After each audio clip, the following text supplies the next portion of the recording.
Assalamualaikum warahmatullahi wabarakatuh. Perkenalkan, nama saya Fatur Rahman dari kelas PT IKF dengan NIM 22020902116. Pada kesempatan kali ini, mata kuliah komunikasi data, saya ingin mempresentasikan terkait arsitektur dan protokol komunikasi dengan penjelasan komparasi TCP/IP versus OSI layer. Yang pertama yaitu model arsitektur jaringan atau OSI layer dan TCP/IP layer. OSI layer atau Open System Interconnection. OSI layer adalah sebuah konsep yang memungkinkan pertukaran informasi terjadi antara berbagai jenis sistem komunikasi komputer dengan menggunakan protokol standar yaitu TCP/IP.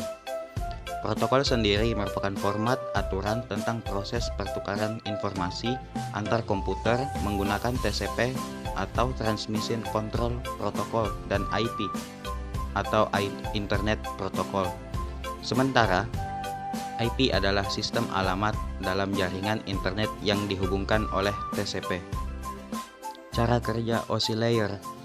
Prosedur OSI layer berlaku baik di perangkat pengirim maupun perangkat penerima.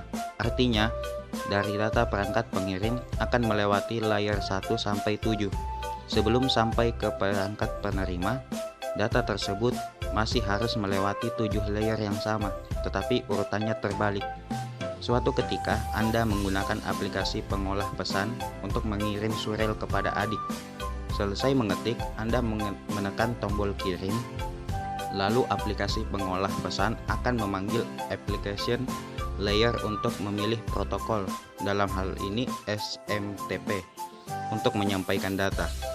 Presentation layer terlebih dahulu memampatkan data dan meneruskannya ke session layer untuk memulai proses pengiriman.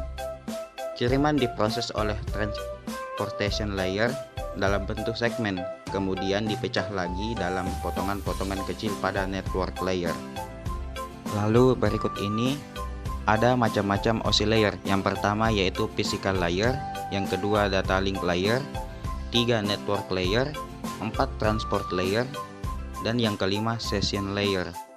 Pada OSI layer, dia mengembangkan modelnya berdasarkan teori yang dia miliki, sedangkan pada TCP layer dia mengembangkan modelnya setelah melewati tahap-tahap dan telah diimplementasikan. TCP layer mengkombinasikan antara presentation layer dengan session layer dalam satu application layer. TCP dirancang lebih sederhana daripada OSI layer yang hanya memiliki 4 layer saja. TCP layer dirancang lebih kredibel karena protokolnya dan tidak ada network yang dibangun oleh protokol OSI. Lalu selanjutnya ada TCP/IP atau Transmission Control Protocol atau Internet Protocol.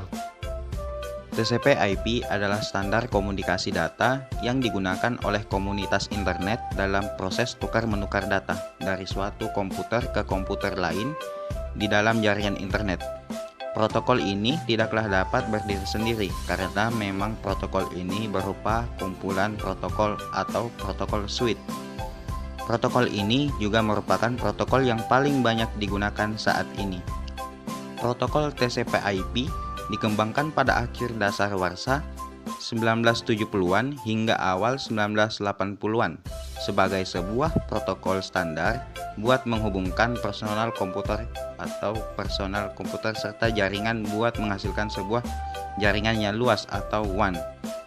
TCP/IP artinya sebuah baku jaringan terbuka yang bersifat independen terhadap prosedur transport jaringan fisik yang digunakan, sehingga dapat dipergunakan di mana saja. Keunggulan TCP/IP: Open Protocol Standard, yaitu tersedia secara bebas dan dikembangkan independen terhadap komputer, hardware, ataupun sistem operasi apapun. Karena didukung secara meluas, TCP/IP sangat ideal untuk menyatukan bermacam hardware dan software, walaupun tidak berkomunikasi lewat internet. Independen dari physical network hardware, ini menyebabkan TCP/IP dapat mengintegrasikan bermacam network, baik melalui Ethernet, token ring, dial-up, X25 atau AX25, dan media transmisi fisik lainnya. Lalu, skema pengalaman yang umum menyebabkan device yang menggunakan TCP/IP dapat menghubungi alamat device-device lain di seluruh network, bahkan internet sekalipun. Lalu selanjutnya ada High Level Protocol Standard yang dapat melayani user secara luas.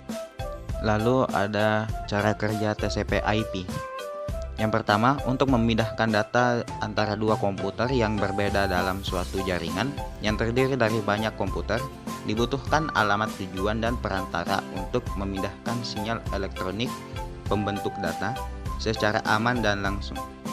Lalu selanjutnya, internet menggunakan protokol untuk menjamin sampainya data secara aman di tempat tujuan. Lalu, saat seorang pengguna internet mengirim sekelompok teks ke mesin lain, TCP/IP mulai bekerja. TCP membagi teks tersebut menjadi paket-paket data kecil, menambahkan beberapa informasi, atau dapat dianggap sebagai pengiriman barang, sehingga komputer penerima memastikan bahwa paket yang diterimanya tidak mengalami kerusakan sepanjang pengiriman. IP menambahkan label yang berisikan informasi alamat pada paket tersebut. Lalu ada macam-macam layer pada TCP/IP. Yang pertama physical layer, yang kedua network access layer, yang tiga internet layer, yang keempat transport layer, dan yang terakhir application layer.